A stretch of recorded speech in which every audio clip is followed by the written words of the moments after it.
greeting. It is a pleasure to see you intact, Master. How may I be of assistance? Answer. I am a survivor of the Harbinger, just as you were, Master. With the unexpected termination of my previous Master, you are the only organic which I may now serve. Answer. The Captain of the Harbinger, Master. I was in transit to Telos to facilitate communications and terminate hostilities. However, we did not arrive at our intended destination. Irritated answer. Oh, Master, it is such a long, dull story, and not terribly relevant to our current situation. Hesitant explanation. That has been the subject of considerable discussion since our arrival here, Master. Many have attempted to claim you and this unit as salvage. I was crudely interrogated concerning our brief history together on board the Harbinger, before its communications, weapons, and engines suffered the cascade failure that disabled the ship.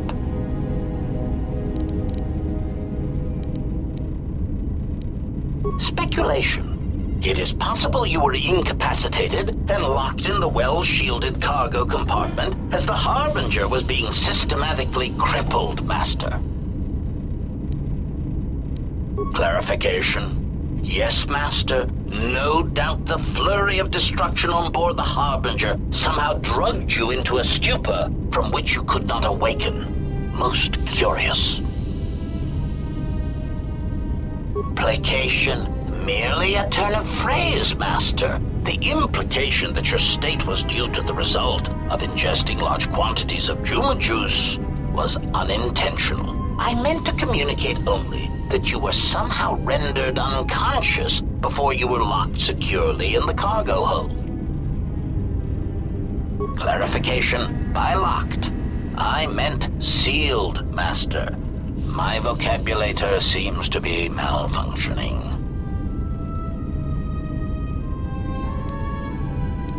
Recitation. Following the unusual set of coincidences that led to the cascade failure in the Harbinger's systems, we were boarded by a small freighter with unknown ID codes. It appeared that this freighter had been attacked, and the captain wanted to study it.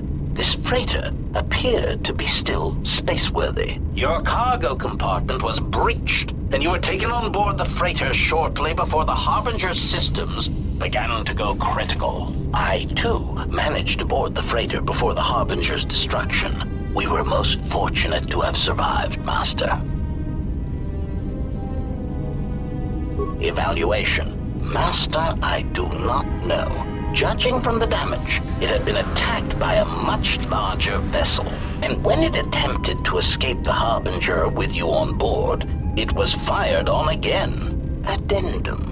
It does seem odd that such a small vessel has a high probability of attracting the attention of much larger vessels. Not a welcome trait in a freighter, to be sure.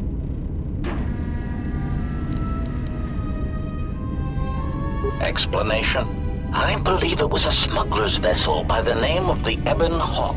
Speculation. As to its purpose, I do not know. Perhaps it was always its intention to play dead, then kidnap you off the Harbinger and rob me of my bounty. Clarification. By bounty, I refer to your life, Master. It would pain me to see you damaged in any way. That is why the arrival of this Ebon Hawk caused me considerable distress. Apology. My memory core cannot provide a clear answer on that point, Master. Suffice to say that once we arrived at this floating rock, our situation became much clearer. Explanation. Despite my market value, Master, the miners were far more interested in you. It did not take long for me to ascertain the reason for this. While an HK protocol droid is a valuable piece of property, Jedi are worth much more in certain exclusive markets across the galaxy. Painful admission. I must confess to feelings of inferiority at the speculated difference between my value and the price for your capture. I was forced to remind myself it was not due to a failing of my model or function, but because you were a Jedi. Surprised answer. Why, I told them, Master. You are the exiled Jedi who served with Revan in the Mandalorian Wars, are you not? I hope all that has happened has not been the result of a miscommunication. If so, then the problem lies with the core word databases, which are notoriously spotty. Answer. All that has happened has been because they believe you to be a Jedi, Master. They debated what to do with you as you lay unconscious in the medical bay. One group seemed intent on selling you as property. The other group opposed this. 3 standard hours after the division between the miners became apparent, accidents began to occur throughout the facility. A result of improper maintenance, I believe. These accidents coincided with the degradation of the mining droid behavioral cores. Crude models are prone to such failures, resulting in murderous rampages. The mortality rate of organics in the facility rose quickly.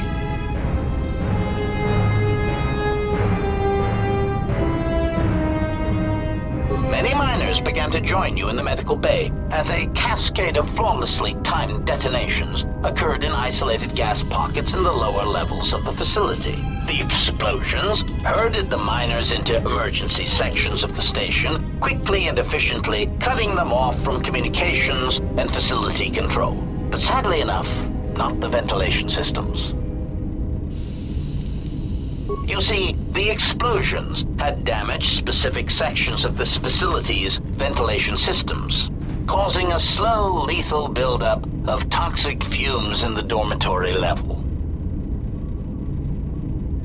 Answer. I do not know, Master.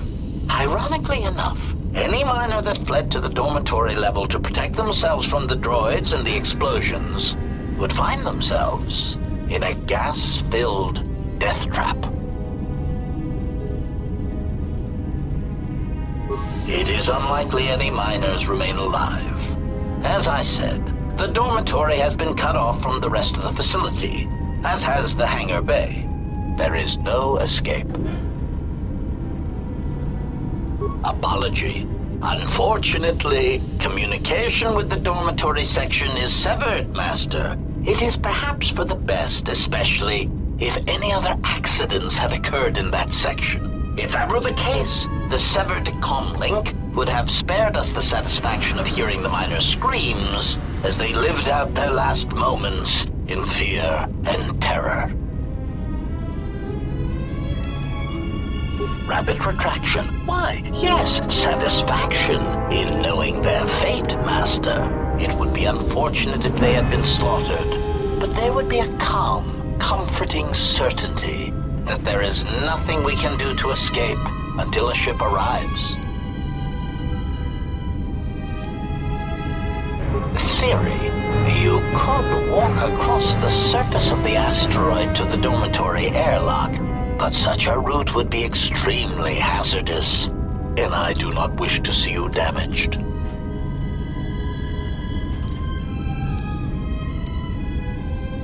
Warning, Master.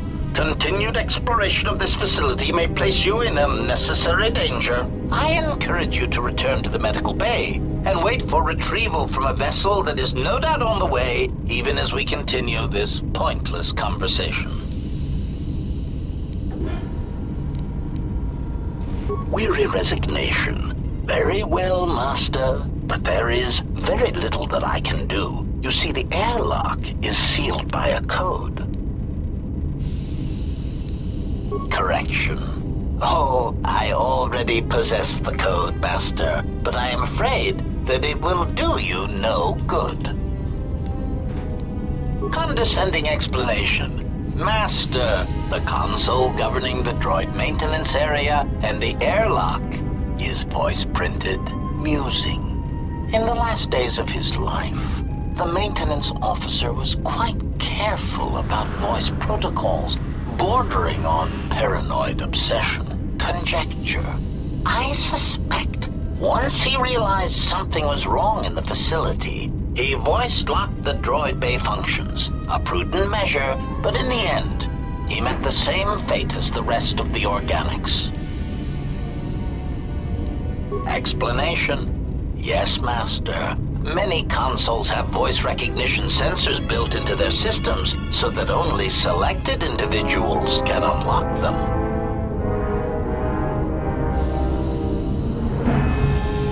Condescending explanation. Oh, yes, Master. The code is Maintenance Control Voice Print ID R1B5. But unless the maintenance officer speaks the code, it is useless. Placating answer. Oh, of course, Master. I shall endeavor not to forget such descriptors in the future. If I do, I assure you, it is merely a result of memory damage I have suffered since our arrival.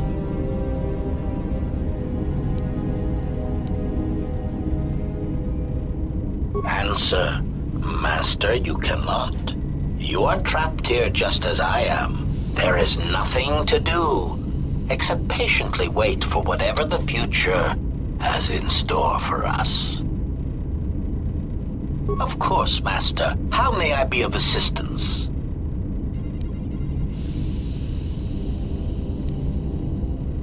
Proud answer. I am an HK series protocol droid master, skilled in transorganic relations and communications. This mod has been responsible for the facilitation of communications and termination of hostilities across the galaxy. I am fluent in over 6,000 forms of communication, and am also capable of nuances of expression ranging from irony to veiled threats. Clarification. Oh, yes, Master.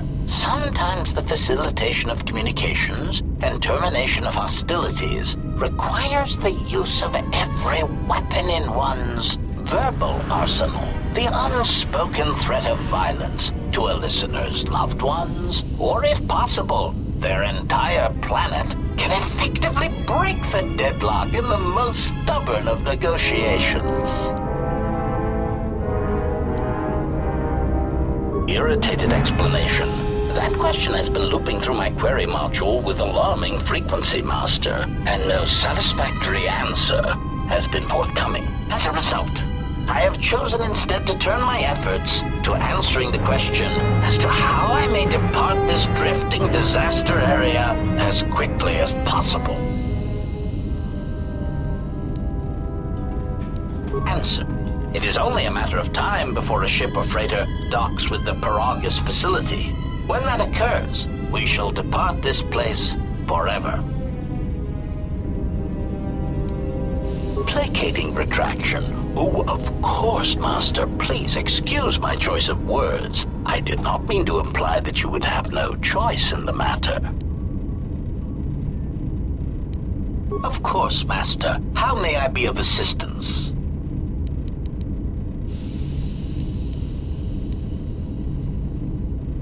Answer. That is all that remains of the maintenance officer, Master. At the end, he was quite incoherent from the pain, and attempts to facilitate communications with him proved useless. I heard his dying screams as the droids he tended turned on him, mining him like a piece of asteroid rock.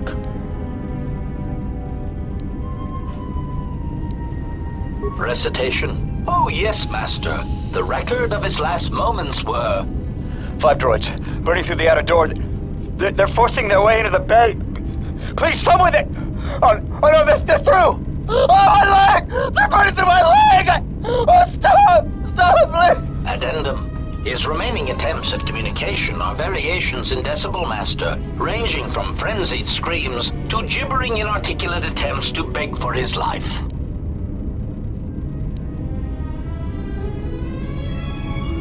Objection. Master, to commit such an act would be in violation of the ethics programming most droids are believed to possess. I am afraid there is nothing that can be done. Irritated statement. Master, if you insist on echoing everything I say, this already tedious conversation is in danger of becoming even longer.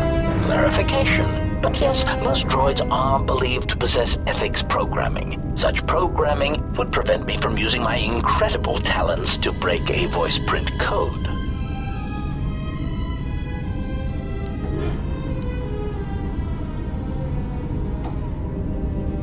Proud answer. Master, I believe my vocabulator is working adequately enough to accommodate your request. A recitation. Maintenance control voice print ID R1V5. There. Was that sufficient, Master? Alarmed objection. Oh, Master, no. I might inadvertently speak such a command near a console and accidentally unlock something I shouldn't. I was merely speaking such to prove to you that I could. It is a trait I'm quite proud of.